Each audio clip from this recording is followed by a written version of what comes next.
Assalamualaikum warahmatullahi wabarakatuh.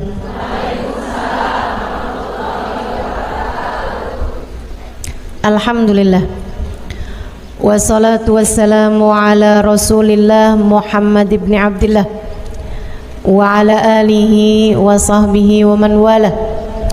Subhanaka la ilma lana illa ma 'allamtana innaka antal alimul hakim. Rabbi syrah li sadri wa yassir li amri wahlul 'uqdatan min lisani yafqahu qawli, amma ba'du. Baik, sebelum kita mulai, kita akan baca niat belajar bersama-sama. Mudah-mudahan ilmunya nanti sekali lagi jadi ilmu yang manfaat buat kita sekalian. Bismillahirrahmanirrahim. Nawaitu ta'allum wa ta'lim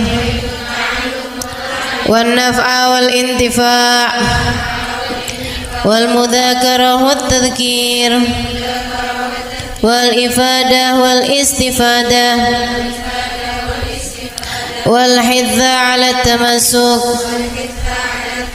bi kitabillah wa sunnati rasulillah sallallahu alaihi wa alihi wasallam wa du'a ilal huda والدلالة على الخير ابتغاء مرضاته وقربه وثوابه وحسن الخاتمة مع اللطف والعافية وصلاح العاقبة برحمتك يا أرحم الراحمين. ila hadratin Nabi Muhammad sallallahu alaihi wasallam wa alihi washabihi azwaji wa dzurriyyati wa ahli baiti wasallim wa jamil anbiya wal mursalin wal kulli ajma'in anna Allah yaghfir lahum wa yarhamhum wa ya'li darajatihim fil jannah wa yanfa'una barakatihim wa asrarihim wa anwarihim wa ulumihim wa nafaatihim fid din wa dunya wal akhirah. Al-Fatihah, baca bersama-sama. A'udzu billahi minasy syaithanir rajim. Bismillahirrahmanirrahim. Alhamdulillahi rabbil alamin. Ar-Rahmanir Rahim. Maliki yaumiddin. Iyyaka na'budu wa iyyaka nasta'in. Ihdinas siratal mustaqim. Siratal ladzina an'amta 'alaihim ghairil maghdubi 'alaihim waladdallin. Amin. Taqabbalallah minna wa minkum, taqabbal ya karim. Warraghbah fid dunya, sementara rakus ambisi terhadap dunia, tukathirul ham, bikin banyak sumpah, wal hazan, dan bikin banyak kesedihan. Bikin sedih badan kita, bikin sedih hati kita, bikin sumpek dan bikin akhirnya jadi berpenyakit ya badan kita ini. Ar-raghbah fid dunya. Wal batalah, sementara batalah, kalau di situ diartiin apa batalah? Nganggur ya, benar. Cuman bahasa yang enak apa ya? Tugasil galba, lalai dari Allah, maksudnya ya nggak kepengen dunia juga, nggak kepengen akhirat juga gitu, kayak gabut. Anak zaman sekarang bahasanya gabut ya. Gabut itu apa sih sebenarnya? Nggak ada kerjaan gitu kan? Itu kayak ada singkatan nggak butuh gitu kali ya dari itu ya. Nggak ngapa-ngapain gitu, pengangguran aja gitu, nggak jelas. Wal batalah tuh terlena, nganggur gitu kan, tidur mulu gitu, luntang lantung. Ada orang luntang lantung gitu kan, dibilang luntang lantung, dibilang lantung luntang. Tugasil galba, bikin keras hati. Bikin keras hati. Nganggur itu penyakit bahaya memang. Bahaya. Wa qala alaihi salatu wassalam, dan bersabda pula baginda Nabi besar Muhammad, Naja awwalu hadhil umma bizzuhdi wal yaqin. Awal umat ini terselamatkan dengan zuhud wal yakin, dan dengan keyakinan yang kuat. Wasayahlik akhiruha bil hirsi wa tulil amal, dan akan hancur akhirnya umat ini, akan hancur disebabkan hirs, ambisi terhadap dunia, wa tulil amal, dan panjang angan-angan. Wa ma warada minal ayati wal akhbar wal athar fi dammid dunya wa dammil muhibbina laha warraghibina fiha wa dammil hirsi 'alaiha kharijun anil hasr. Dan apa yang warid, apa yang datang dari ayat, hadis, athar itu yang disampaikan oleh Nabi maupun para ulama, fi dammid dunya, dalam celaknya dunia, maksudnya mengenai betapa buruknya dunia, betapa buruknya orang-orang yang mencintai dunia, betapa buruknya orang yang ambisi terhadap dunia, dan mil hirs 'alaiha, betapa buruknya orang yang rakus terhadap dunia. Banyak sekali kharijun anil hasr, enggak bisa kehitung. Ayat, hadis maupun ucapan para ulama mengenai betapa buruknya dunia, betapa buruknya para pecinta dunia dan lain sebagainya, ini banyak banget hadisnya, keterangannya enggak kehitung. Watasani fil ulama, dan karangan-karangan para ulama rahmatullahi alaihim, semoga rahmat Allah senantiasa tercurah kepada mereka, minas salaf wal khalaf, baik dari ulama zaman dulu maupun ulama-ulama belakangan, masyhunah bidzalik, penuh sekali dengan hal-hal yang seperti itu. Kayak Imam Ghazali gitu kan, nulis dalam kitabnya baik Ihya Ulumuddin ataupun kitab yang terakhirnya beliau itu namanya Minhajul Abidin dan lain sebagainya, itu banyak banget mengenai hal-hal yang seperti ini gitu. Betapa pentingnya kita untuk zuhud terhadap urusan dunia. Tsumma inad dunya ibaratun wallahu a'lam bisa sampai situ ya. Nabi Muhammad alaihissalam mengatakan, az-zahada fid dunya tuyrayyihul qalba wal badan. Zuhud dunia nih. Apa tuh zuhud? Zuhud itu teman-teman tidak mengharapkan kesenangan dunia dari Allah sekalipun ya, enggak minta gitu, enggak seneng gitu sama kesenangan dunia dari Allah. Itu namanya zuhud akhirat. Dan juga teman-teman, zuhud ama manusia itu tidak menginginkan apa yang ada pada manusia, apa yang dimiliki orang enggak kepengen. Itu kan, itu namanya zuhud fima fi aidin nas. Ini disampaikan Nabi Muhammad dalam hadisnya, izhad fid dunya yuhibbukallah, wazhad fima fi aidin nas yuhibbukan nas. Kata Nabi Muhammad alaihissalam, zuhudlah kamu dari dunia. Zuhud tuh enggak seneng, enggak ambisi, enggak fokus kepada kesenangan dunia maupun pencapaian dunia. Hati-hati, tipis teman-teman bedanya, gitu kan? Pencapaian dunia, saudara sekalian, kayak gini loh, banyak followers, majelisnya jadi rame, itu tipis tuh antara kamu kepengen akhirat sama kamu kepengen dunia. Buat siapanya? Bukan buat yang hadir. Saya rasa kalau yang hadir mudah-mudahan baik gitu kan. Tipisnya itu buat pelaku-pelaku dakwah, baik yang rumahnya buka buat majelis atau dia buka majelis, atau yang ngajarnya nih gitu. Karena kalau tujuannya senengnya itu adalah urusan-urusan dunia, tuh tipis banget, setan nantinya tuh bisa masuk dari arah situ. Dari arah situ masuknya. Izhad fid dunia, kata Allah Subhanahu wa taala.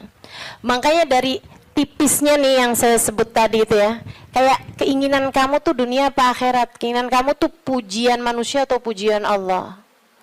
Itu sampai-sampai banyak dari para wali-walinya Allah Subhanahu wa taala meninggalkan kemasyhuran dunia karena khawatir sama hatinya.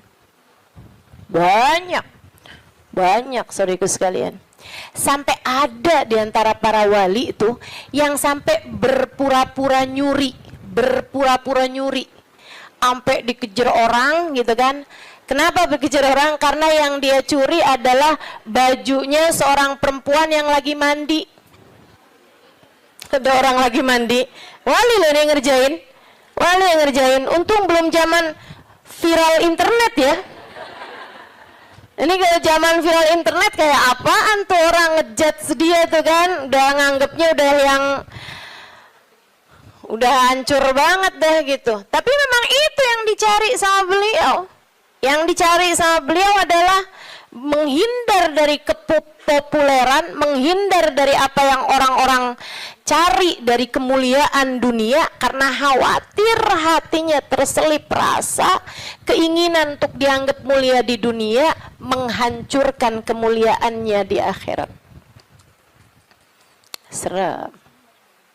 Serem bener buat orang-orang kayak saya yang sama Allah dikasih pegang mic di depan, ya kan?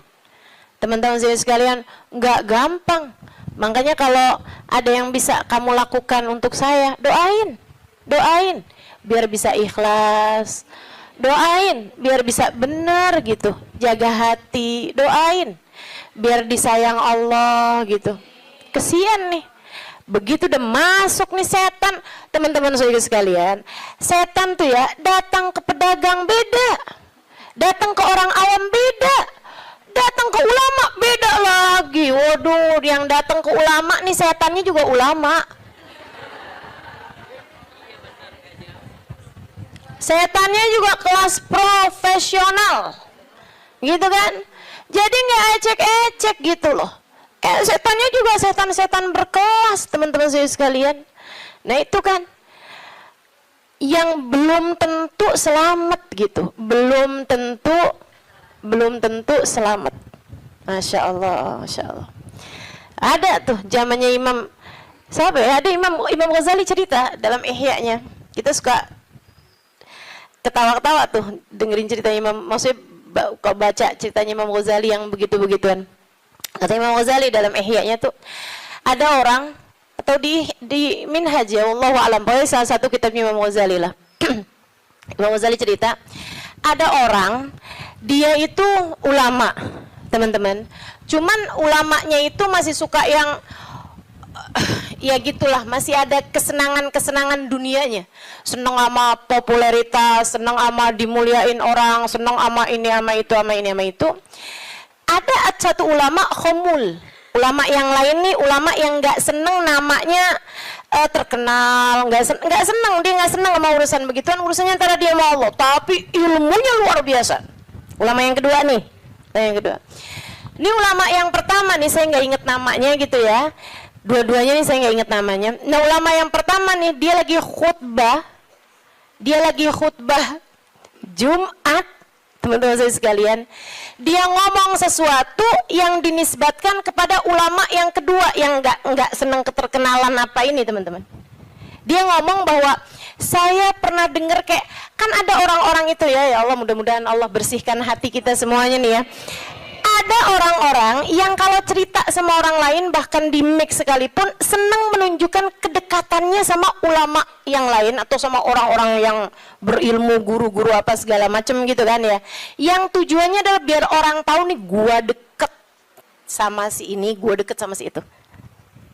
Paham maksud saya? Mudah-mudahan Allah selamatkan hati saya, mudah-mudahan Allah selamatkan hati kita semua. Sehingga sekalian, dia bilang tentang ulama B nih.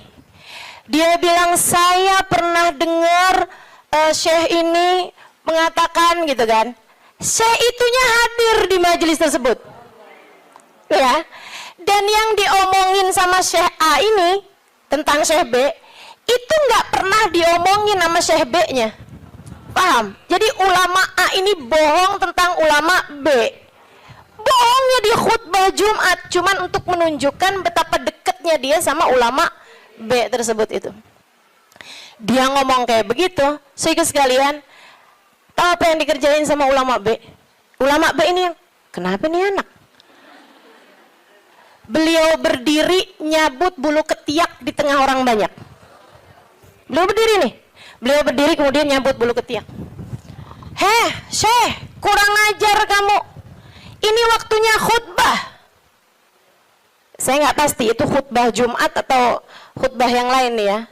Ala kulli hal, Syekh, ngapain kamu di waktunya khutbah? Kamu malah cabut bulu ketiak. Duduk Syekh, nggak punya adab. Kata Syekh B ini, kamu yang nggak punya adab nak. Kamu yang nggak punya adab pak. Kenapa kamu mengingatkan saya untuk sesuatu hal yang sunnah? Nyabut bulu ketiak, kalau nggak salah emang hari Jumat ya. Nyabut bulu ketiak hari Jumat hukumnya sunnah. Ala sunnah. Walimada astahi, dia bilang. Kenapa saya mesti malu? Kamu gak punya malu apa depan orang-orang kamu nyabut bulu ketiak? Bulu ketiak itu kan buat laki-laki sama laki-laki nggak aurat. Sesama perempuan aja nggak aurat. Bulu ketiak ya, maaf ya. Teman-teman sekalian, beliau bilang walimada astahi. Kenapa saya mesti malu? Ana ala haq wa anta alal batil. Saya mengerjakan barang hak, kamu mengerjakan barang batil. Dia bilang saya mengerjakan barang hak, nyabut bulu ketiak sunnah hari Jumat. Dia bilang kamu ala batil. Karena kamu menceritakan tentang saya sesuatu yang tidak pernah saya katakan. Saya Syekh Fulan min Fulan, sebutin nama dia namanya. Ya Allah, merah padam mukanya. Seram teman-teman, seram. Ya gitulah. Kadang-kadang tuh sampai tipis banget keinginan dakwah atau keinginan pamer. Tipis. Setannya tuh ngebisikin sampai kayak suara semut. Katanya Nabi Muhammad alaihi salatu wassalam, "Ar-riya yadhubbu ala ummati kadhabibin naml." Riya itu bersuara di hati umat saya kayak suaranya semut. Nyaris enggak kedengeran. Enggak kedengeran suaranya. Antara kamu seneng agama Allah jadi tinggi atau kamu seneng nama kamu jadi tinggi. Tipis. Segaris, bahkan lebih tipis daripada kulit bawang, teman-teman. Oke, mesti terus minta perlindungan sama Allah. Ya Allah, ya Allah. Ya Allah, ya Allah. Bimbing terus ya Allah, ya Allah, ya Allah. Gitu.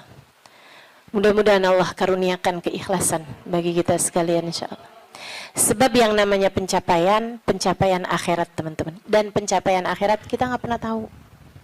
Pencapaian akhirat tuh kita nggak pernah tahu. Taunya kapan? Ntar di akhirat. Namanya juga pencapaian akhirat. Taunya entar di akhirat. Saat kamu berhasil menghadap Nabi Muhammad. Saat namamu menjadi seseorang yang dikenal oleh Nabi Muhammad. Kalau mau bangga tar di sana. Kalau mau bangga ntar di sana. Saat kamu bisa melewati jembatan Sirat secepat kilat. Saat kamu bisa selamat masuk surga Allah Subhanahu wa taala. Saat kamu bisa digiring di belakang bagindamu Nabi besar Muhammad. Mau membusungkan dada saat itulah silahkan. Mau ngerasa diri sesiapa saat itulah silahkan. Mau menganggap diri berhasil mencapai kemuliaan saat itulah silahkan. Mau menganggap diri mencapai pencapaian dalam dakwah saat itulah silahkan. Silahkan. Mau menganggap diri solehah saat itulah silahkan. jika sampai namamu dipanggil oleh Nabi Muhammad, jika sampai kamu diperkenankan bersalaman dengan Nabi Muhammad, jika sampai Nabi Muhammad berkata raditu biki, aku ridho kepadamu, saat itulah silakan melayang-layang teman-teman. Sebelum itu terjadi, kamu masih antara-antara, kamu masih ada di tepi jurang. Selagi itu belum terjadi, kamu masih ada di persimpangan jalan antara dinaikkan kepada Allah atau dihancurkan oleh Allah Ta'ala. Kita nggak pernah tahu. Kita nggak pernah tahu. Makanya selalu minta sama Allah, ya Allah, karuniakan keikhlasan agar ngerti melakukan sesuatu hanya untukmu, ya Allah. Karuniakan keikhlasan, mengajar karenamu, belajar karenamu, buka majelis karenamu, hadir majelis karenamu, nyumbang majelis karenamu. Karuniakan keikhlasan, ya Allah. Sholat karenamu, sedekah karenamu, bantu orang karenamu. Begitu enggak lillah, dilepeh sama Allah, teman-teman, jadi apa? Enggak jadi apa-apa. Mau ribuan jamaah, mau kayak gimana yang terjadi juga, kalau dilepeh sama Allah jadi apa? Ditolak sama Allah, mau apa kamu? Mudah-mudahan Allah karuniakan keikhlasan.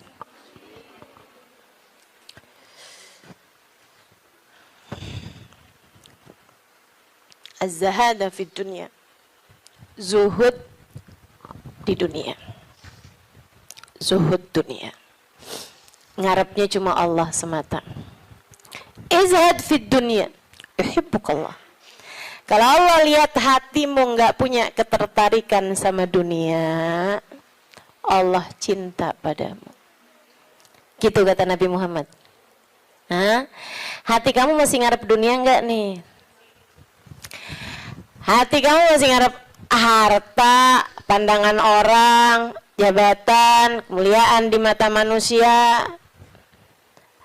Kamu masih fokus ke sana apa enggak gitu? Hati kamu masih fokus ke sana, jangan salahkan siapa-siapa. Kalau Allah pun juga belum fokus mengaruniakan rahmatnya kepadamu. Sebab aturannya jelas, kata Nabi Muhammad, izhad fid dunya yuhibbukallah. Bagaimana mungkin Allah akan menempati hatimu jika hatimu masih penuh sesak dengan selainnya? Teman-teman, kamu kalau mau taruhin di kamarmu itu lemari baru, tempat tidur baru, kamu mesti keluarin yang lama. Kalau kamarmu itu masih banyak banget barang-barang lain, yang nggak mungkin yang baru bisa masuk ke dalam kamarmu. Kan begitu? Hati kamu juga gitu. Hati kamu juga gitu. Sehingga sekalian yang saya muliakan, bagaimana mungkin Allah akan berkenan bertahta di hatimu jika hatimu selama ini masih penuh sesak dengan selainnya? Penuh sesak dengan selainnya, penuh sesak dengan anggapan orang, penuh sesak dengan cinta manusia. Yang kamu pikirin gimana biar suami tetap cinta padamu. Duh, kamu luar biasa. Siapa yang lagi di WhatsAppin sama suami, siapa yang lagi diteleponin sama suami, sekarang suami lagi di mana, sama siapakah, jangan-jangan dia sedang berada dalam pelukan perempuan yang lain. Waduh, bagaimana kamu berharap Allah bertahta dalam hatimu jika hatimu penuh sesak dengan selainnya? teman-teman, keluarkan nya yang kecil-kecil agar nya yang besar berkenan bertahta di hatimu. Keluarin yang lain-lain. Keluarin perkara harta, perkara cinta manusia, pujian orang, semuanya keluarin.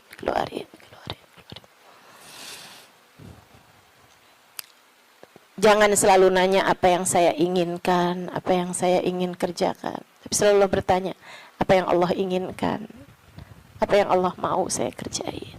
Terus gitu. Hidup belajar terus insya Allah. Izhad fi dunia, kata Allah. Kalau Allah lihat hati kamu kosong dari mencintai dunia, Allah akan bertahta di dalamnya. Allah akan cinta kepadamu, teman-teman. Yuhibbukallah, kamu akan dicinta sama Allah kalau begitu. Wazhad fima fi aidin nas yuhibbukan nas. Kamu pengen dicintai sama orang, cintai disenengin sama manusia, seenggaknya gitu punya teman-teman baik, punya kawan-kawan baik gitu. Orang nggak jauh dari kamu itu juga nggak apa-apa, bagus. Caranya katanya Nabi Muhammad, izhad fima fi aidin nas. Zuhudlah kamu dari apa yang dimiliki sama orang. Jangan selamitan, jangan kepengen apa yang dipunya sama orang. Orang nggak seneng loh kalau kita tuh kayak yang, ih bagus, mau dong. Nggak seneng, teman-teman. Ustazah kerudungannya cakep-cakep, Ustazah boleh nggak buat saya? Misalnya gitu. Saya ngomong sama Ustazah Khadijah. Tuh ya. Nggak bagus, teman-teman. Nggak bagus. Dan itu kamu nggak akan disenengin sama orang kalau caramu kayak gitu tuh. Minta aja nggak disenengin sama orang, apalagi ngambil. Kan ya? Udah pasti tuh. Orang nggak seneng. Orang itu, teman-teman, punya banyak sekalipun gitu kan. Kalau diminta tuh, kecuali para wali-walinya Allah, kecuali para orang-orang lain itu mah tingkatannya, ya kan. Tapi kalau diminta tuh nggak seneng itu juga gitu. Walaupun mintanya nggak yang dengan bahasa-bahasa yang ini gitu, terus terang, tapi kayak bahasa sindiran gitu kan. Kerudungannya banyak, boleh kali Ustazah, yang ini cakep nih, gitu kan? Enggak boleh, nggak baik kayak begitu. Kamu menurunkan kemuliaanmu, teman-teman. Yang kata Nabi Muhammad tuh, satu titik hitam di wajahmu di akhirat nanti setiap kali kamu meminta kepada orang lain. Izhad fima fi aidin nas. Apalagi kalau sampai kamu, hati kamu nggak pernah tertarik sama apa yang dipunya sama orang. Oh, dicinta sama Allah. Saya ceritain tuh di buku Bidadari Bumi 2 tentang seorang perempuan yang diceritain sama Hubabah Nur. Sedikit sekalian saya muliakan, saya lagi ngobrol sama Hubabah cerita tentang orang ini. Tuh bahwa ada tuh 5 orang tuh. Emang bener nih hadisnya Nabi yang ini bener banget. Ra'aituhu bi'aini, kata beliau. Saya lihat dengan mata saya. Dia bilang ada satu orang, Alimah. Itu beliau, si perempuan ini, saya bolak-balik ngelihat di undangan, di kondangan, tuh ya, di pesta-pesta gitu, perkawinan kayak gitulah, kondangan-kondangan, bajunya itu terus. Saya tahu kalau dia ini miskin karena bajunya itu terus, gitu kan? Orang di Tarim itu kalau keluar semuanya pakai baju hitam. Nah, kalau baju hitam kan susah nandainnya kan yang sama semua. Betul apa enggak? So itu sekalian saya muliakan. Makanya saya suka heran gitu, Ustazah Halimah nih fashionable, apa namanya? Bener nggak ngomongnya? Lagi mana? Apa tadi?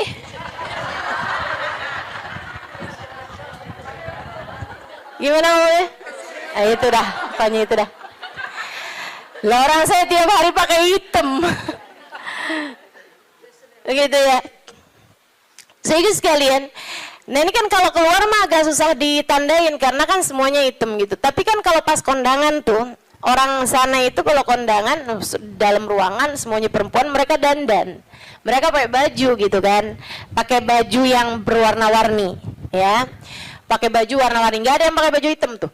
Nggak ada yang pakai baju hitam. Saya waktu Enggak, dulunya nggak tahu gitu kan, saya pakai baju hitam aja gitu masuk. Buka. Waduh, gimana nih mau buka ya? Habisannya terus udah ngerti gitu lama-lama. Jadi teman-teman, kata Hubabah, orang ini kalau kondangan baju itu mulu. Akhirnya saya punya niat, kalau nanti saya keluarin baju, saya panggil tuh orang. Saya cari tahu dan dia nih rumahnya ini apa, keluarganya siapa gitu, saya paham, saya tahu tempatnya karena Tarim tuh kecil, kota kecil, ya semua orang memang saling kenal satu sama lain.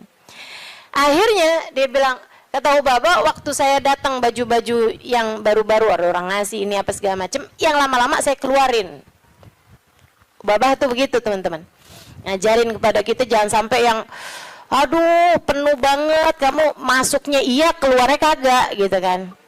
Ada yang masuk, ada yang keluar.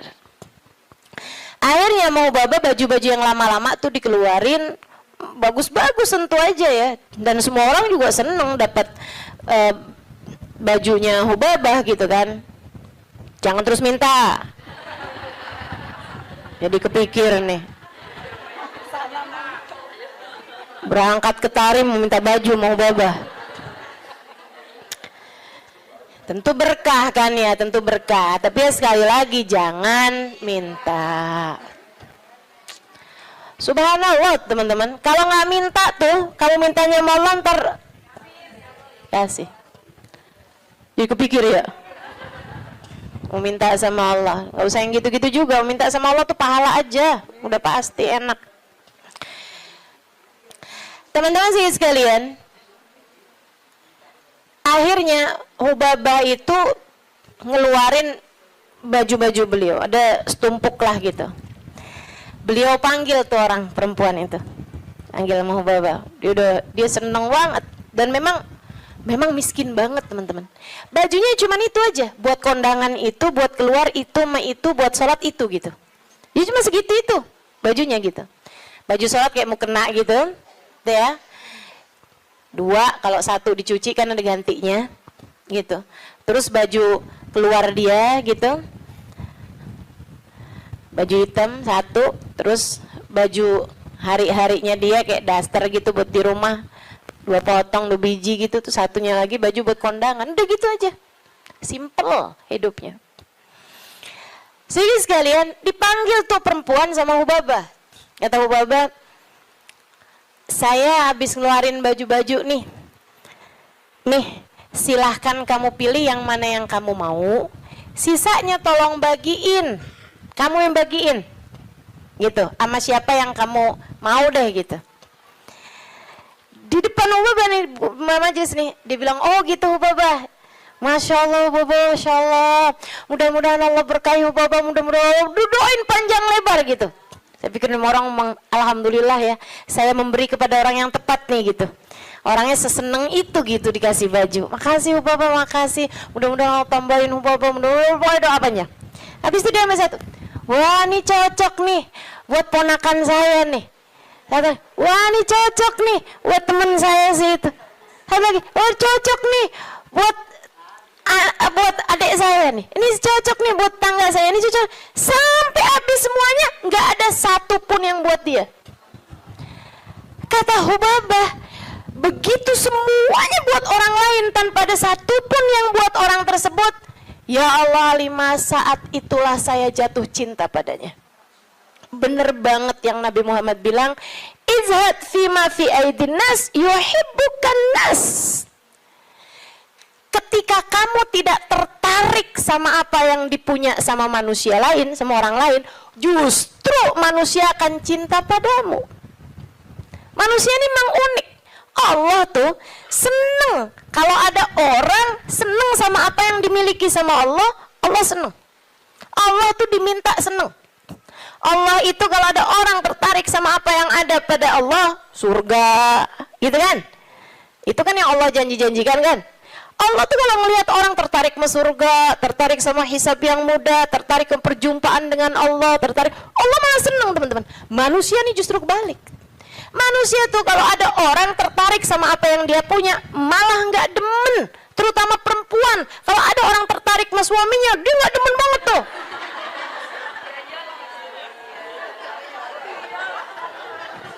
Iya kan Mang, saya kan lagi bilang Allah kan nggak gitu. Allah punya kekasih namanya Muhammad. Kalau ada orang tertarik sama Nabi Muhammad, Allah seneng banget, Allah cinta banget, ya kan? Tapi kita kan nggak gitu. Kita punya tas, kalau ada orang tertarik sama tas kita, boleh dong. Nggak demen kita, betul? Kita lagi makan nih, terus ada yang kayaknya enak tuh yang di piring, boleh nggak perkedelnya buat saya aja? Gedek apa seneng? Gedek, teman-teman, nggak seneng, kesel kita. Gitu, emang manusia tuh kayak gitu. Sama apa yang dia punya, orang lain tertarik, dia nggak senang, dia nggak senang. So itu sekalian yang saya muliakan, katanya Ubabah, begitu dia tidak tertarik sama apa yang saya punya, bahkan sama sesuatu yang udah saya bagiin, udah saya kasih sama dia, dia nggak tertarik terhadap dunia, saya jatuh cinta sama dia. Masya Allah. Saya langsung masuk lagi ke kamar, saya ambil baju yang saya sayangi, yang saya sukai, saya lipat bagus-bagus, saya kasihin sama dia, saya bilang yang ini untuk kamu, saya minta tolong sama kamu, pakailah baju ini buat kamu, saya nyari berkah dari kamu, saya pengen dapat berkah kamu, tolong pakailah baju saya ini untuk kamu. Ubabahnya sampai tolong-tolong sama dia. Masya Allah. Tuh saudariku sekalian, orang tuh bisa mulia kayak gitu tuh. Jadi yang memuliakanmu tuh bukan harta. Sebagaimana yang sering saya sampaikan padamu, kemuliaanmu tidak ada pada harta, kemuliaanmu tidak ada pada tahta, jabatan, kemuliaanmu tidak ada pada rupa, kecantikan, enggak gitu ya. Kemuliaanmu tidak ada bahkan pada ilmu, kemuliaanmu tidak ada pada ibadahmu juga enggak.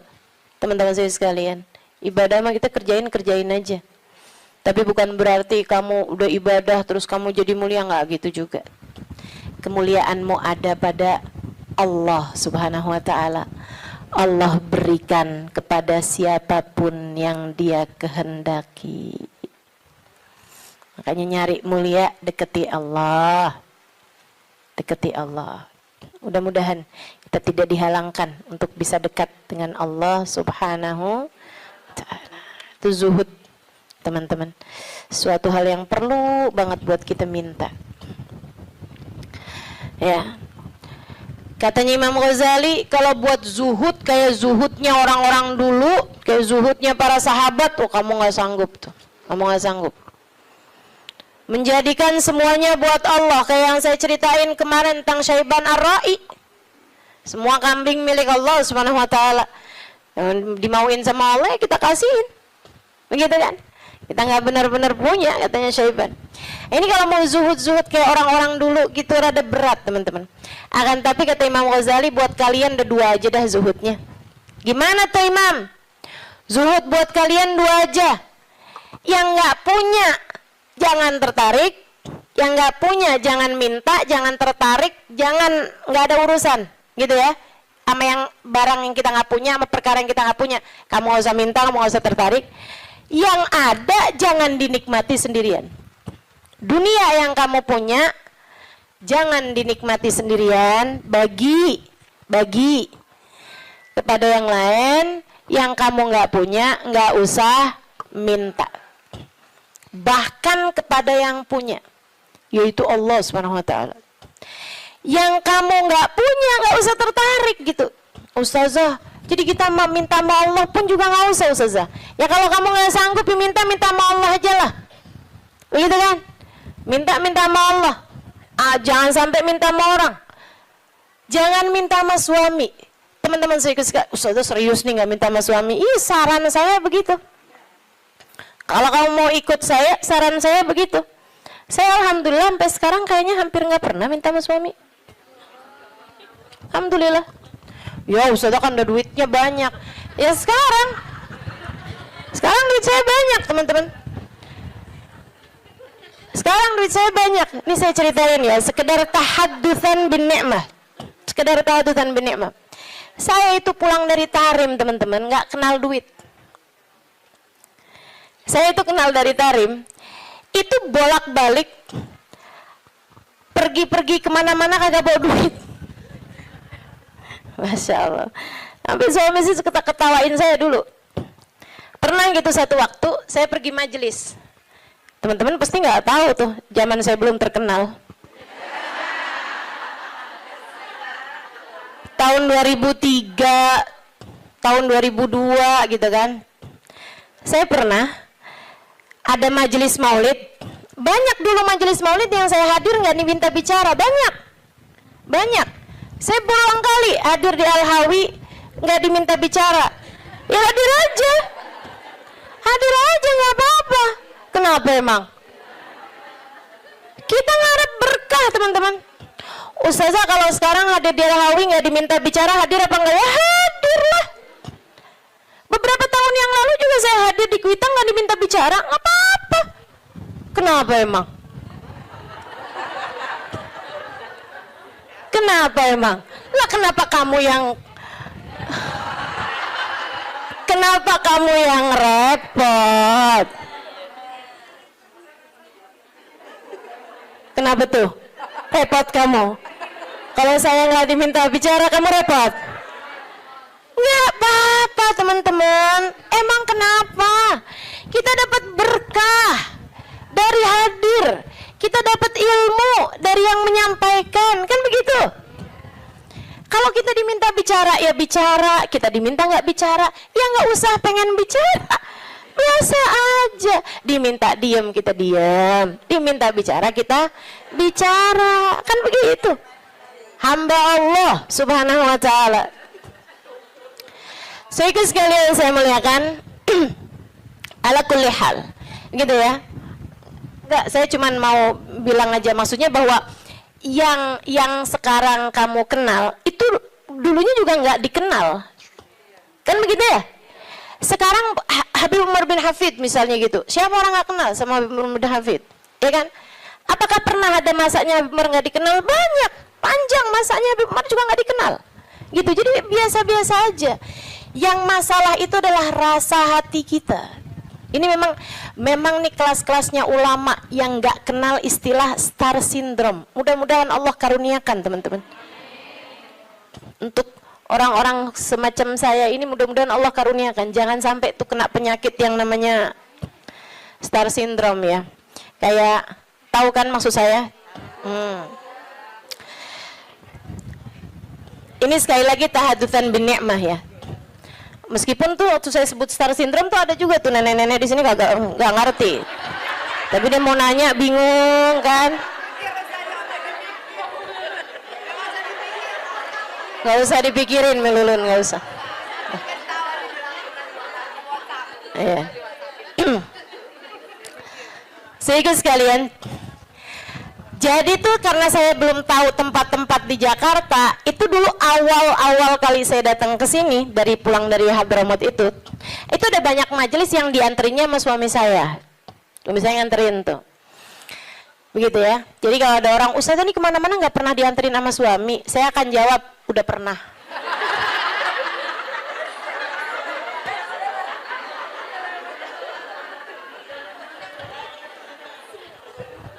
Udah pernah, tenang, nggak usah kamu sok-sokan bikin iri saya, jemput sama suami gitu kan. Sampai di saat nggak dijemput sama suami sekalipun, turun dari Gojek salim. Gara-gara kebiasaan dianterin sama suami.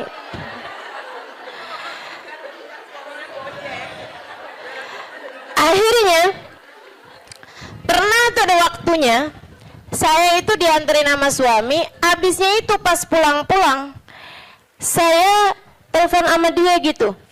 Saya bilang, jemput saya bisa nggak? Dia bilang, waduh saya susah nih Halimah, saya jauh dari situ. Kamu tadi nggak bilang kalau disuruh jemput juga, saya pikir nganterin aja. Lah saya pulang sama siapa nih? Dia bilang, ya udah ajak siapa kek buat pulang ke rumah kamu. Naik apa? Panggil taksi aja kalau gitu. Duitnya dari mana? Dia bilang, nggak punya duit, nggak punya. Astagfirullah. Dia bilang, saya kawin sama siapa ini? Nggak ngerti duit. Masya Allah, Masya Allah. Sehingga sekalian, jadi cerita aja gitu. Nggak punya duit nggak bikin saya jadi hina, bukan? Nggak kenal duit, nggak ngerti duit zaman itu, nggak bikin saya hina. Sehingga sekalian, sekarang saya punya duit, nggak bikin saya jadi tambah mulia. Enggak, cuman jadi lebih gampang aja kalau nyari taksi. Kalau nggak ada yang nganterin, meskipun juga nggak perlu naik taksi ya sekarang, alhamdulillah. Jadi sekalian yang saya muliakan, jadi itu kayak begitu gitu kan, urusan dunia nih nggak bikin kita jadi tambah mulia, nggak bikin kita jadi tambah hina. Kemarin tuh berapa lama yang lalu, Habib Umar ada cerita, teman-teman, ada cerita gini nih, kata Habib Umar, marat alayya iyam, Habib Umar, pernah berlalu beberapa hari, bahkan beberapa bulan dari masa kehidupan saya, ma fi jaybi illa 3,000 rial. Dia bilang, saya nggak punya apa-apa di kantong saya selain 3.000 rial. 3.000 rial sama dengan 15.000 duit kita. Main di ghairah. Saya nggak punya selain daripada itu, kata Umar. Cuma 15.000 perak tuh. Berhari-hari, berminggu-minggu, berbulan-bulan. Kata Habib Umar bin Hafid, apakah berkurang kemuliaan seseorang karena nggak punya duit? Apakah berkurang nilai saya gara-gara cuman punya 15.000 itu? Nggak berkurang.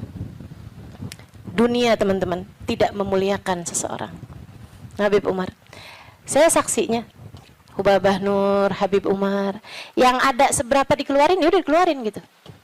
Ada tamu-tamu, berapa puluh orang, berapa ratus orang gitu kan. Yang ada pun punya, keluarin. Itu nggak ada hitung-hitungan sama urusan duit. Hubabah Nur itu, teman-teman saya sekalian, karim banget, dermawan banget. Beliau itu bahkan kan tinggal di kota Tarim, orangnya miskin-miskin.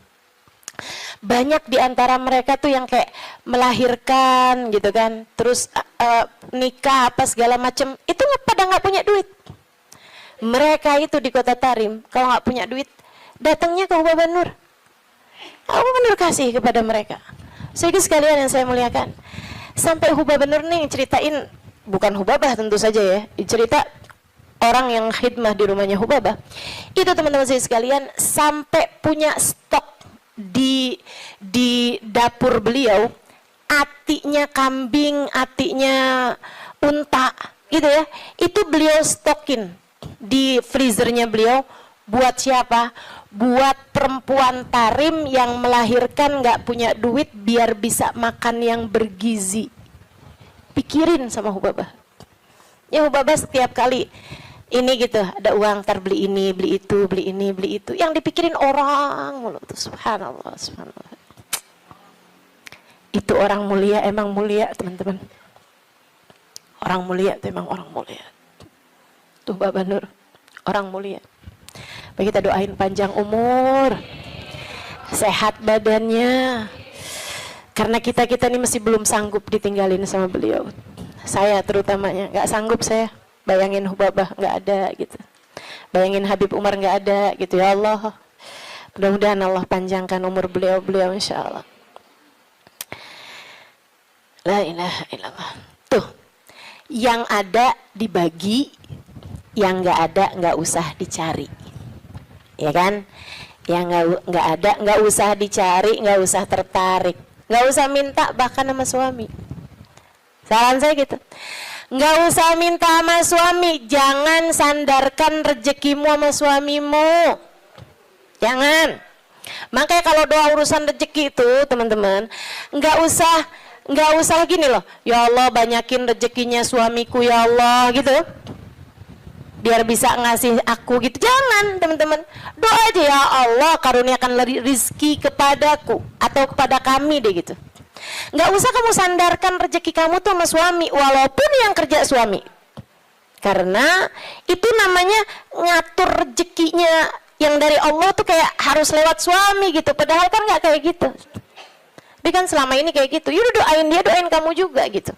Ya Allah karuniakan kepada kami rizki yang halalan, thayyiban, mubarakan, mencukupi kami, begitu kan, untuk kehidupan kami. Begitu kalau mau minta urusan rezeki sama Allah. Meskipun para ulama-ulama yang zuhud-zuhud minta sama Allah aja enggak, teman-teman. Minta nih urusan dunia sama Allah aja enggak. Minta sama Allah aja enggak, urusan dunia oh enggak. Kami tidak meminta kepada yang punya, bagaimana mungkin kami memintanya kepada yang enggak punya. Itu katanya Sayyidina Salim. Saya juga sering cerita ini. Cucunya Sayyidina Umar bin Khattab. Namanya Syekh Salim, Sayyidina Salim. Saudara sekalian, beliau nih Sayyidina Salim ini ulama terkemuka di kota Madinah, di kota Mekah. Kota Mekah. Satu waktu khalifah lagi haji. Khalifah tuh raja, presiden, ya, di atasnya presiden bahkan. Karena dia mengepalai negara-negara yang ada dalam khilafah Islamiyah. Gitu. Kayak kalau di kita apa ya, ketua PBB kali ya. Cuman itu jadi kayak mengatur negara juga. Kalau PBB kan mengatur negara-negara doang, nggak mengatur negaranya dia sendiri. Kalau ini kayak presiden, tapi selain daripada dia presiden, dia juga ngepalain negara-negara yang ada di dalam kepemimpinannya dia lah gitu ya. Jadi di atasnya raja atau di atasnya presiden. Khalifahnya tuh lagi haji waktu itu, pas dia lagi mau tawaf di jalan nih mau masuk ke masjid nih, ketemu sama Sayyidina Salim, Syekh Salim. Dia bilang kemudian kepada Syekh Salim, dia bilang, oh, alhamdulillah Syekh ketemu di sini, masya Allah. Nih ya, kalau ulamanya nggak cinta dunia, orang semuanya pada mendekat, termasuk pejabat. Pejabatnya yang berusaha buat ngedekat, bukan ulamanya yang berusaha ngedeketin pejabat. Ya kan? Sekarang kenapa banyak ulama-ulama berusaha mendekati pejabat? Nah ini dia. Padahal menurut saya jabatan ulama tuh di atas jabatan pejabat. Akhirnya teman-teman, Sayyidina Salim mau masuk masjid nih, tahu-taunya ketemu sama khalifah. Khalifahnya pakai kesempatan buat minta doa. Dia bilang, ya Syekh Salim, alak hajak dia. Wahai Syekh Salim, bukan buat minta doa. Dia pakai kesempatan itu buat mendatangkan hajatnya Syekh Salim, karena dia ngerasa dia punya harta banyak, punya kekuasaan, punya apa segala macam. Barangkali, wahai Syekh Salim, adakah kebutuhanmu yang bisa aku bantu? Ada sesuatu kah yang bisa saya bantu? Saya senang banget ditabarukan sama ulama, nyari berkahnya para ulama. Khalifahnya ini kan udah baik banget ya, udah baik banget nih khalifahnya nih, udah masya Allah banget hatinya sampai bisa kayak begitu gitu sama seorang ulama gitu kan. Bukannya ulama ngajuin proposal, ini malah pejabatnya yang nanya sama ulama tersebut, alat hajat dia, adakah kebutuhanmu yang bisa saya bantu? Katanya Sayyidina Syekh Salim begini nih, maaf kita lagi ada di rumahnya, saya malu untuk meminta kepada selain sahibul bait. Di rumahnya Allah, sahibul baitnya siapa? Allah.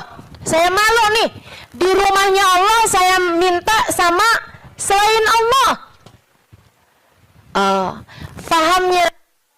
Fahamnya pejabat tersebut, oh berarti kalau mintanya udah nggak di masjid, mau nih mungkin beliau, gitu kan?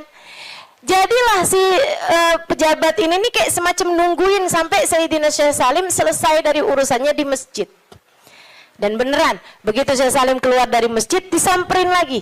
Ini sekarang udah nggak di masjid nih kan? Samperin lagi sama beliau. Ya Syekh, Khalifah, Syekh saya mau nanya yang tadi apa ya? Itu yang tadi alak hajak diha, adakah kebutuhanmu yang bisa saya bantu? Katanya Sayyidina Syekh Salim, Ta'ni bi hajati dunia mahajatil akhirah. Maksud kamu hajat dunia apa hajat akhirat? Ya hajat dunia lah Syekh, kalau hajat akhirat justru orang seperti saya meminta doa kepadamu biar urusan akhirat kita lancar kan. Kan justru malah ngalap berkah dari para ulama gitu kan. Katanya saya Salim, oh maksud kamu hajat dunia? Maaf, kalau urusannya hajat dunia, saya selama ini tidak pernah minta kepada yang punya. Bagaimana mungkin saya meminta kepada yang enggak punya? Yang punya dunia siapa? Allah. Saya malu buat minta dunia sama Allah. Bagaimana mungkin saya minta dunia kepada yang tidak memilikinya, yaitu kamu sebagai manusia. Manusia mau suami kamu, mau anak kamu, mau saudara kamu, semuanya sama. Sama-sama tukang makan rejeki. Tidak ada di antara mereka yang memberi rejeki. Yang memberi rezeki cuma satu, namanya Allah. Kalau kamu harus minta dunia, mintanya sama Allah. Kalau kamu harus minta dunia, ya, kalau kamu harus minta dunia, mintanya sama Allah. Bahkan para kasih Allah, mereka minta sama Allah pun enggak urusan dunia. Mintanya urusan apa? Mintanya urusan kebersihan hati, mintanya urusan kelezatan ibadah, mintanya urusan kehusyuan sholat, mintanya urusan keikhlasan berbuat, mintanya selamat hidup dunia, selamat hidup akhirat, mintanya husnul khotimah, mintanya tetap iman Islam, mintanya rahmat, mintanya syafaat, dan lebih daripada itu semua mereka minta cinta. Mereka minta cinta. Cinta kepada Allah, cinta kepada Rasulullah. Mereka minta Allah mencintai mereka. Mereka minta Rasulullah mencintai mereka. Itu hal-hal besar untuk kita minta kepada sang pemilik segalanya, teman-teman. Minta itu sesuatu yang gak bisa kebeli pakai duit. Itu gede, barang berharga. Kalau sesuatu yang masih bisa kebeli pakai duit, itu barang yang gak seberapa berkelas, teman-teman. Ya kan? Barang yang gak seberapa berkelas gitu. Mudah-mudahan Allah karuniakan. Itu katanya beliau seperti itu. Wallahu a'lam bishawab. Alhamdulillah. Wassalatu wassalamu ala Rasulillah Muhammad ibn Abdillah wa ala alihi wa sahbihi wa man walah. Subhanaka la ilma lana illa ma 'allamtana innaka antal alimul hakim. Rabbi shrah li sadri wa yassir li amri wahlul 'uqdatan min lisani yafqahu qawli. Amma ba'du.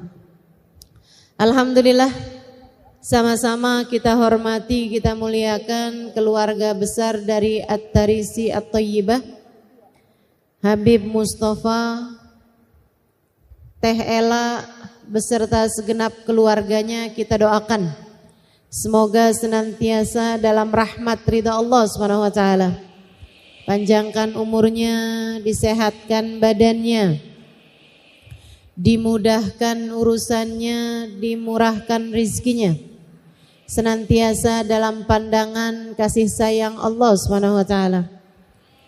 Para hubabah, para syarifah, para pimpinan pondok pesantren, pimpinan majelis ta'lim, para ustadzah yang mudah-mudahan semuanya dicintai Allah Subhanahu wa taala, disayang Allah Subhanahu wa taala, serta tentu saja semua yang hadir di majelis ini, baik ibu-ibu, kakak-kakak, adik-adik, anak-anak, yang semoga semuanya disayang Allah, dicinta Allah, dibahagiakan Allah.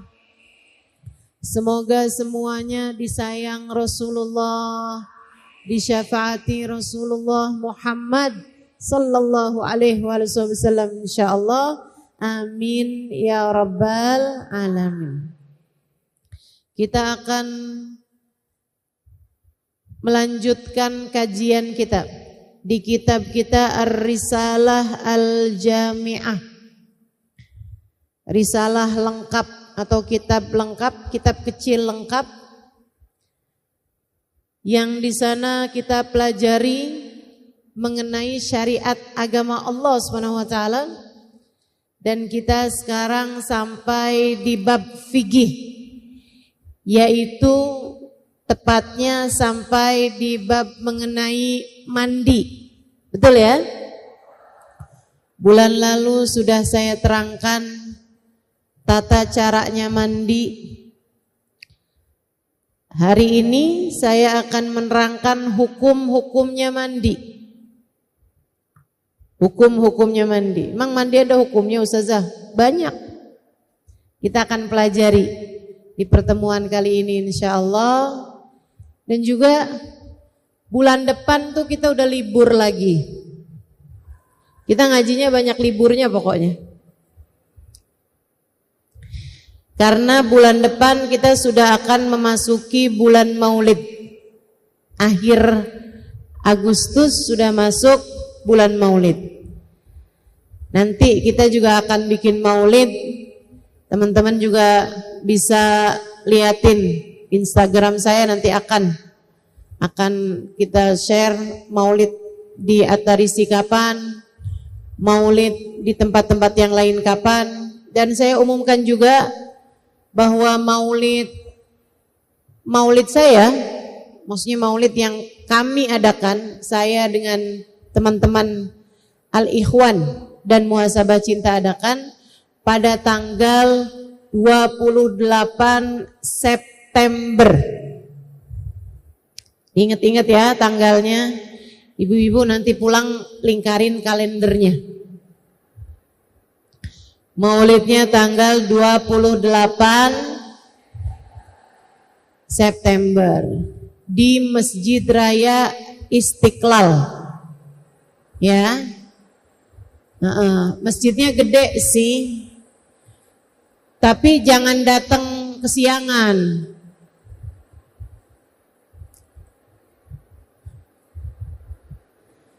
Datangnya jam berapa Ustazah? Sebelum bangun. Sebelum bangun kamu udah jalan. Jadi nggak pakai tidur. Iya. Mudah-mudahan Allah panjangkan umur kita. Allah sehatkan badan kita. Allah takdirkan diri kita untuk bisa menghadiri maulid Nabi kita Muhammad sallallahu alaihi wasallam insyaallah. Amin ya rabbal alamin. Sebelum kita akan bahas hukum-hukumnya mandi ini, kita akan awali dulu dengan membaca niat belajar bersama-sama. Ikuti sudah saya. Bismillahirrahmanirrahim. Nawaitu ta'allum wa ta'lim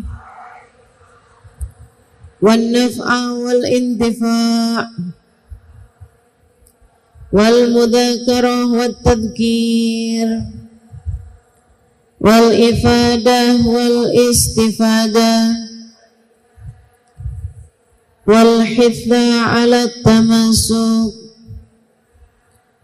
bi kitabillah wa sunnati rasulillah sallallahu alaihi wa alihi wa sallam wa du'a ilal huda wa dilalata alal khair ibtigha'a mardatih wa qurbih wa thawabih ma'al lutfi wal afiyah wa salahil aqibah birahmatika ya arhamar rahimin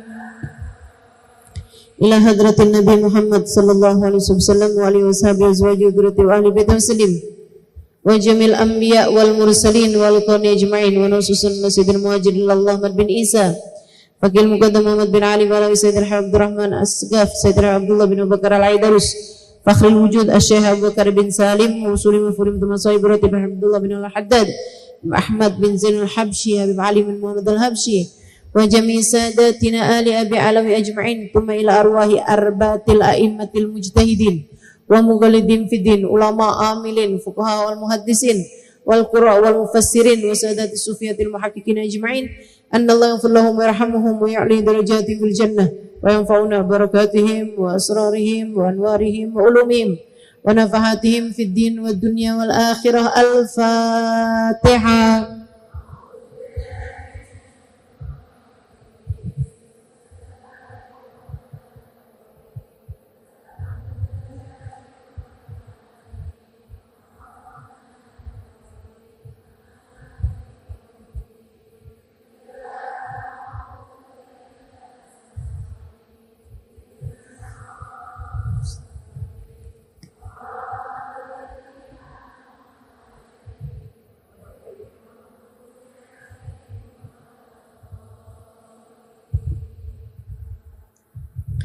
Bismillahirrahmanirrahim. Kita berada di bab mandi. Katanya sahibul kitab, wa in kana alaihi janabah min mujama'ah aw khuruji mani binaumin aw ghairih lazimahu ghuslu jami'i badanih ma'aniyati raf'il janabah. Siapa yang menanggung janabat karena hubungan intim suami istri, au khuruji maniyin, atau karena keluarnya mani. Keluarnya mani ini binaumin, sebab mimpi, banyakan laki-laki ya, tapi perempuan juga ada. Au ghairihi, atau selain dari mimpi, lazimahu ghuslu jami'i badani, maka mandi wajib, terutamanya sesudah haid atau sesudah nifas. Ini kita perempuan sering terjadi. Mandi wajib kita adalah karena sesuci dari haid ataupun nifas. Lazimahu ghuslu jami'i badani, maka wajib bagi kita untuk mandi dengan mengalirkan air ke sekujur tubuh, ma'aniyati raf'il janabah, diiringi dengan niat ngangkat hadas besar. Jadi sekalian, kemarin saya sudah bahas sebab-sebabnya mandi wajib. Masih ingat gak Bu? Gak yakin gitu jawabnya.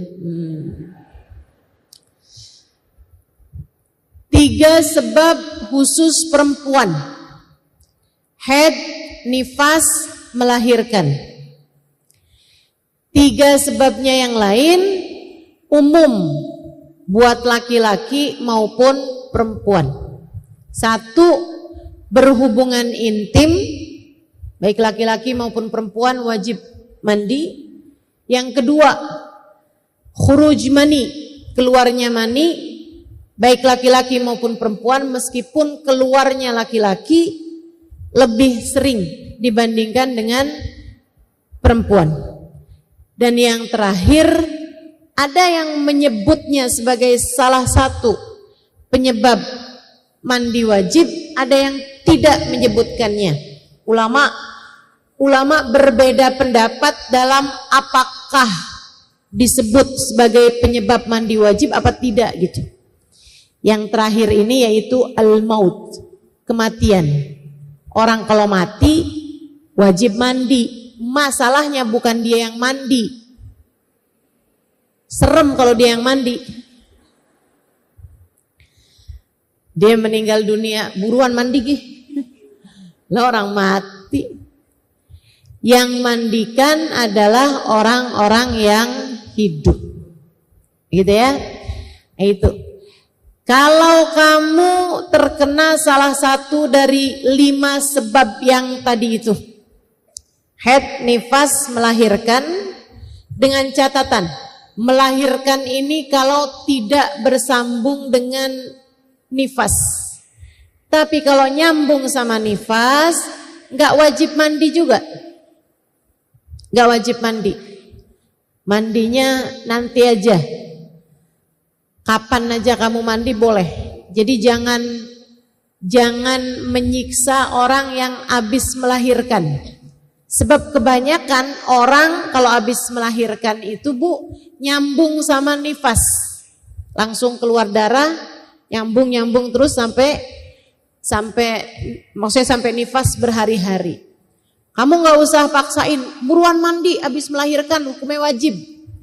Kalau dia nyambung sama nifas, hukumnya tidak diwajibkan untuk mandi. Mandi wiladahnya itu gugur kalau nyambung sama nifas. Nah, mandi wiladah di sini wajib kalau tidak bersambung dengan nifas. Ada Bu, orang yang habis melahirkan nggak langsung keluar darah. Darah melahirkan iya, tapi habis itu nggak keluar darah kayak haid, nifas gitu nggak. Berhenti darahnya. 2 hari kemudian baru keluar nifas. Nah kalau kayak begitu, itu maka waktu habis melahirkan dia diwajibkan untuk mandi. Gitu ya. Bahkan seperti yang saya nggak ingat saya ceritakan apa enggak, Sayyidah Fatimahuz Zahra itu ibu-ibu sekalian, nifasnya hanya majjah. Hanya ketika melahirkan beliau keluar darah sekaligus nifas, habis itu berhenti. Tidak sampai menghalangi waktu sholat beliau. Sayyidah Fatimah keluar darah nifasnya sangat sebentar. Hanya beberapa jam saja, bahkan tidak menghalangi sholat beliau. Pernah Sayyidah Fatimah melahirkan salah satu putranya sesudah adzan maghrib. Jadi maghrib datang waktu sholat maghrib, beliau sholat, habis itu sakit perut, melahirkan. Habis melahirkan Bu, keluar darah, 1 jam kemudian berhenti darahnya, sudah tidak keluar lagi. Ketika datang adzan Isya, beliau sudah selesai dari nifasnya, tinggal mandi. Beliau kemudian sesudah itu mengerjakan sholat Isya pada waktunya. Itu sebabnya Sayyidah Fatimah mendapat julukan Al-Batul, perempuan ahli ibadah yang ibadahnya tidak pernah terputus dari haid maupun nifas. Ada yang bilang Sayyidah Fatimah tuh pernah haid sekali. Waktu awal balik haid sekali, hanya dalam beberapa hari, habis itu udah. Bulan berikutnya beliau tidak pernah lagi haid. Beliau melahirkan pun juga seperti itu. Karena Allah kepengen Sayyidah Fatimah ibadah terus-terusan. Enggak kayak adik-adik nih yang kalau datang haid girang bener. Alhamdulillah haid. Apalagi kalau bulan Ramadan. Besok belanja yuk ke Tanah Abang. Keliling-keliling kita ke pasar, nge-mall. Emang kamu nggak lemes besok? Saya haid. Ya, saya enggak. Gimana sih? Ya Allah. Sayyidah Fatimah tidak pernah terputus ibadahnya dengan haid ataupun nifas, karena Allah Subhanahu wa taala menginginkan beliau senantiasa menghadapkan dirinya kepada Allah Subhanahu wa ta'ala. Baik, jadi hukumnya mandi Ada 5 hukum semuanya, Bu. Mandi ini punya 5 hukum. Hukum yang pertama wajib, yaitu apabila datang salah satu sebab dari 5 sebab-sebabnya mandi yang telah tadi saya sebutkan, yaitu haid, nifas, melahirkan, keluar mani, sama keluar sperma ya, sama yang terakhirnya adalah berhubungan intim. 5 hal ini menyebabkan mandimu berhukum wajib. Tidak boleh menunda-nunda mandi kecuali, dengerin, kecuali buat orang yang berhenti dari haid atau nifas tapi belum di waktu yang biasanya.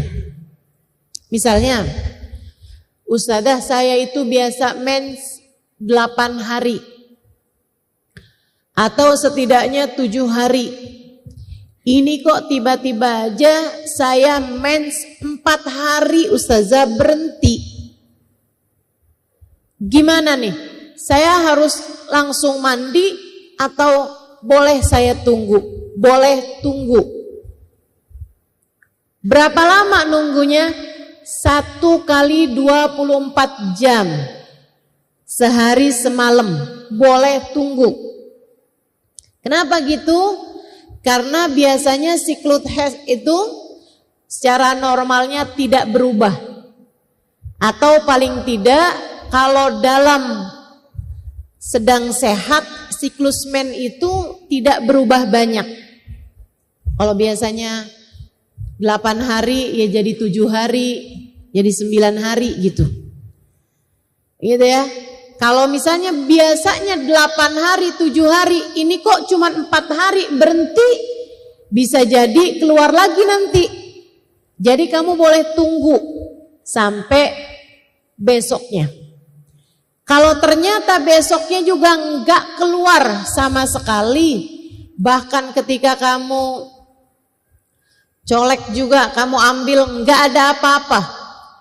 Tidak ada apa-apa yang berwarna selain putih, adanya cuman yang warnanya putih, maka kamu harus segera mandi. Ternyata emang beneran udah nggak keluar sama sekali. Saat-saat yang kamu menunggu tadi 24 jam, sholatmu wajib diqodho. Jelas? Adik-adik dengerin nih, yang masih pada haid dengerin. Ustazah kok saya nggak ngerti ya, saya harus dengerin apa enggak? Umurmu berapa Bu? 70 tahun, nggak apa-apa, nggak usah. Apa? Ibu udah nggak mens kan, nggak apa-apa. Nggak ngerti nggak apa-apa. Udah Bu tinggal aja Bu, tidur nggak apa-apa dah. Jadi kalau kamu biasa haid 7 hari, tahu-tahu kok sekarang 6 hari udah bersih nih Ustazah. Saya mandi apa enggak? Mandi. Karena kan emang 6, 7 deket. Mandi aja langsung.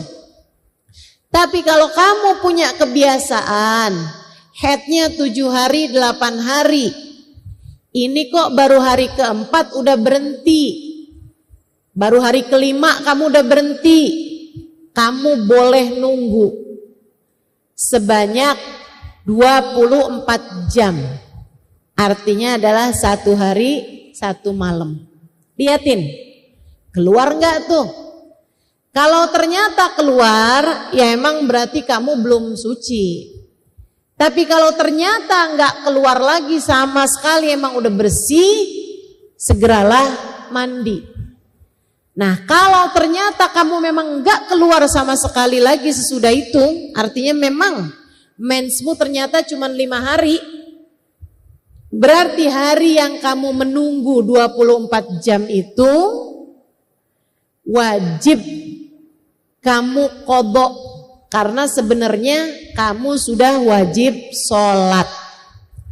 Tapi karena kamu masih nungguin suci tadi itu, kamu kan enggak sholat tuh. Nah nanti begitu habis selesai kamu mandi suci, baru kamu qadha kembali sholat tersebut. Ustazah gimana caranya ngodoin sholat? Ya kayak sholat biasa aja. Cuman niatnya gantinya adaan menjadi qadhaan. Dari kemarin sebenarnya udah suci, tapi karena nggak biasa head sebentar, jadi kamu nungguin nih sampai duhur hari ini. Begitu habis selesai mandi, kamu sholatin duhur. Kamu sholatin duhur yang kemarin. Kamu sholatin asar. Sebelum kamu sholat asar, kamu sholatin asar yang kemarin. Kamu sholatin maghrib. Kamu sholatin maghrib yang kemarin. Kamu sholatin isya. Kamu sholatin isya yang kemarin. Kamu sholat subuh. Sebelum itu kamu sholat subuh yang kemarin. Ustazah ada yang sesudah, ada yang sebelum. Iya. Yang asar sama yang subuh, kalau kamu mau qadha, qadhainlah sebelum sholat fardu yang jam itu, yang hari itu. Tapi kalau duhur, maghrib, isya, nah itu kerjakan sesudah sholat fardu. Kenapa gitu? Sebab ada hadisnya Nabi Muhammad, la sholata ba'dal fajr. Sholat fardunya. Jelas? Jelas? Kalau kamu biasa, saya head biasanya 8 hari. Ini udah 7 hari setengah. Udah gak keluar. Saya mandi apa enggak? Ya mandi. Tapi kan bisa aja nanti keluar lagi Ustazah. Ya kalau keluar lagi ya mandi lagi. Kamu harus mandi, gak boleh nunggu. Boleh kata Ustazah 24 jam. Itu buat yang keluar darahnya lebih sedikit daripada biasanya. Jelas ya? Kalau memang udah seperti biasanya ya langsung mandi. Tidak boleh menunda-nunda. Hati-hati sama menunda-nunda sholat. Kenapa begitu? Khawatir masuk dalam firman Allah Subhanahu wa taala, A'udzu billahi minasyaitonir rajim. Fawailul lil musallin alladzina hum an salatihim sahun. Celakalah orang-orang yang sholat. Wah, sholat kok celaka? Alladzina hum an salatihim sahun, yaitu mereka yang suka melalaikan, menunda-nunda, entar-entaran, kali-kali keluar lagi mensnya. Tuh termasuk diantaranya. Celaka orang yang suka menunda-nunda waktunya suci. Kalau memang sudah suci haidmu, kalau memang sudah suci nifasmu, segeralah mandi dan segeralah sholat. Teman-teman saya sekalian, penyebab-penyebab mandi, haid, nifas, wiladah, kemudian kumpul hubungan intim suami istri, sama keluarnya mani. Wajib bagimu untuk mengerjakan mandi. Kemudian ada hukum mandi yang lain. Hukum mandi yang lain namanya hukumnya mubah. Apa itu mubah? Mubah adalah sesuatu hal yang dikerjain boleh, tinggalin juga boleh. Kapan mandi hukumnya mubah? Kamu mandi memang hukumnya mubah. Jadi hukum aslinya mandi adalah mubah. Bu, kamu mau mandi, pulang dari sini saya mau mandi boleh, asal jangan di rumah tetangga. Bingung tetangganya ditumpangin mandi. Boleh. Tadi pagi mandi hukumnya apa? Boleh. Nggak mandi hukumnya apa? Boleh. Tapi kalau aromanya mengganggu orang lain, maka kamu bisa terkena dosanya. Bukan dosanya nggak mandi, akan tetapi dosanya memberi aroma yang tidak enak kepada orang lain. Bu, saya pernah tinggal di negeri Arab hampir 5 tahun. Ya Bu ya, jauh lebih panas daripada Indonesia. Jauh.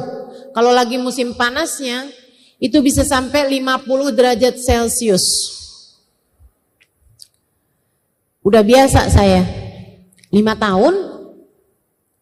Tapi Bu, panasnya negeri Arab itu nggak keringetan kayak kita. Karena mereka itu udaranya kering. Sementara kita ini udaranya lembab. Gitu. Jadi di sana walaupun panas tapi nggak keringetan. Kayak apaan Ustazah? Panas nggak keringetan? Kayak kamu di depan api. Kamu pernah depan kompor? Panas kan itu? Nggak selalu keringetan kan? Kecuali kalau kamu ngaduk dodol, keringetan. Keringetannya ngaduknya itu keringetan karena olahraga. Atau kalau kayak kamu lagi demam, itu kan panas tapi nggak keringetan. Nanti kalau udah demamnya sembuh biasanya keluar keringet dingin, ya kan? Itu malah udah nggak panas, kamu malah dingin. Nah, kayak gitu tuh di sana. Makanya Bu, orang Arab itu enggak perlu sering-sering mandi. Berbeda sama orang kita. Makanya ibu-ibu orang bule itu jarang-jarang mandi. Kenapa? Negeri mereka itu kering. Kering. Negeri kita ini Bu enggak bisa dah enggak mandi. Enggak bisa. Yang enggak mandi jangan hadir majelis dah. Saya saranin, ya, apalagi udah 2 hari nggak ada air nih di rumah saya. Tapi saya kepengen hadir majelis. Yaudah dah, saya datang aja ya. Jangan dah, jangan. Terganggu sebelah kesian, gitu kan? Saudaraku sekalian yang saya muliakan, Nabi bahkan pernah mengeluarkan seorang sahabat dari masjid hanya karena mulutnya bau bawang mentah. Jadi dia habis makan makanan ada bawang mentahnya. Mulutnya itu aromanya mengganggu. Orang kalau ada deket dia gak enak gitu. Jadinya Nabi pernah ada tahu seorang sahabat mulutnya aromanya gak enak. Sama Nabi disamperin kemudian diminta untuk keluar dari masjid. Kecuali jika aroma mulutnya sudah kembali segar. Bawang nih Bu, bukan jengkol, bukan pete, ya Bu ya. Ustazah, sekarang ini Ustazah nggak repot Ustazah. Kalau kita habis makan pete gampang ngilanginnya. Gimana? Makan jengkol. Mulut kita hilang bau peteknya Ustazah, ganti sama aja ya. Jangan mengganggu orang lain dengan aroma yang tidak sedap dari tubuh kita. Keringetan, baunya nggak jelas, nggak boleh gangguin orang lain, nggak boleh. Teman-teman sekalian, Ustazah, saya sih insya Allah enggak ya Ustazah. Cuman gimana cara negur orang yang apa sih istilahnya itu? Iya itulah ya. Gimana cara negurnya Ustazah? Tegur aja Bu, nggak apa-apa. Tapi jangan depan-depan orang. Kasih hadiah, deodoran, gitu kan? Coba deh. Saya juga dulu gitu. Tapi ini apa namanya? Ketika pakai ini nih enak nih buat ngilangin bau badan nih. Pakai deh, gitu. Bulan depannya dia bilang abis tuh yang kemarin, boleh lagi gak? Gak terdiri ya. Masya Allah. Kata Nabi Muhammad, liyamur sab'ata ayyam falyattaqillah falyamussu jasada ahadikumul ma'. Apabila berlalu 6-7 hari, kata Nabi, apabila berlalu 7 hari, hendaklah kalian bertakwa kepada Allah, kulit kalian harus tersentuh air, yaitu dengan mandi. Jadi kalau di negeri Arab Bu, minimal yang diajarkan Nabi Muhammad minimal banget deh, minimal banget. Itu seminggu sekali. Tapi sekali lagi, itu di negeri Arab. Ibu jangan bilang, Allah, di negeri Arab yang panas gitu aja 7 hari baru wajib mandi. Kita kan gak sepanas itu. Salah Bu, di negeri Arab itu enggak keringetan. Panas tapi tidak berkeringat. Bismillahirrahmanirrahim. Sebelumnya Allah Subhanahu wa taala di ayat-ayat yang awal, Allah Subhanahu wa taala mengatakan tentang kemuliaannya, menciptakan keagungannya, menciptakan alam langit dan alam bumi. Diawali dengan tabarakalladzi biyadihil mulk wa huwa ala kulli syai'in qadir. Maha agung Allah, pemilik kerajaan. Wa huwa ala kulli syai'in qadir, pemilik kekuasaan tertinggi, pemilik keagungan mutlak. Wa huwa ala kulli syai'in qadir, Allah terhadap segala sesuatu maha berkuasa. Alladzi khalaqal mauta wal hayata liyabluwakum ayyukum ahsanu amala. Ini ayat prinsip banget nih. Ayat jadi prinsip kehidupan kita nih. Kata Allah, dialah Allah yang menciptakan kematian dan kehidupan. Tujuannya buat apa ya Allah? Kami hidup, kami mati. Liyabluwakum ayyukum ahsanu amala. Allah mau menguji kalian, siapa di antara kalian yang dapat berbuat baik. Karena ada sebagian orang kalau dikasih sehat baik, pas giliran dikasih sakit mendadak kayak ngomel mulu. Ada tuh, mana orangnya? Apalagi kalau sakit gigi. Kalau jalan nabrak tiang-tiangnya yang dimarahin. Kenapa kok kamu bisa ada di sini? Lah, bingung tiangnya. Alladzi khalaqal mauta wal hayata. Ada orang kalau dikasih miskin baik, pas dikasih kaya sombong, semena-mena, pelit, jadi merendahkan orang. Waduh. Ada juga sebaliknya, pas dikasih kaya, baik, begitu dibikin miskin, bangkrut, ya Allah, kerjaannya ngata-ngatain orang mulu. Begitu ngelihat rumah orang bagus, nyantet nih kayaknya, pelihara tuyul nih kayaknya. Masya Allah, Masya Allah. Ada gitu. Nah ini Allah Subhanahu wa taala kasih tahu, Allah yang menciptakan kematian, Allah yang menciptakan kehidupan dengan segala macam keadaan-keadaannya, situasi kondisi umat manusia, liyabluwakum ayyukum ahsanu amal. Allah mau lihat siapa di antara kalian yang tetap bisa berbuat kebaikan dalam keadaan apapun. Wa huwal azizul ghafur. Allah lah zat yang maha perkasa, Allah pula lah zat yang maha pengampun. Alladzi khalaqa sab'a samawatin tibaqa. Allah yang menciptakan langit 7 lapis. Ma tara fi khalqir rahmani min tafawut. Kamu lihat tuh alam semesta, nggak ada yang nggak pas. Nggak ada yang tafawut, nggak ada yang kayak nggak pas gitu. Ini saya lama mikirin ayat ini nih, saya kalau malam-malam tuh sering waktu dulu di Tarim, saya di musim-musim panas tidurnya di atas atap. Kan di sana kan atapnya rata gitu kan. Nah, itu kita di rooftop sana itu di sutuh, itu suka tidur di atas sutuh karena kami nggak punya AC gitu ya. Kalau malam-malam suka liatin bintang-bintang sambil baca ayat ini. Emang bener-bener ma tara fi khalqir rahmani min tafawut. Kamu lihat alam langit nggak ada yang nggak pas. Kata Allah Subhanahu Wa Taala, nggak ada yang nggak pas dari alam langitnya Allah Subhanahu Wa Taala ataupun alam bumi juga.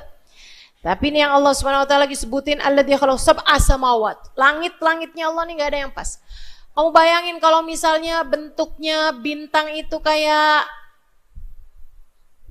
wajan, piring, garpu, pasti nggak pas.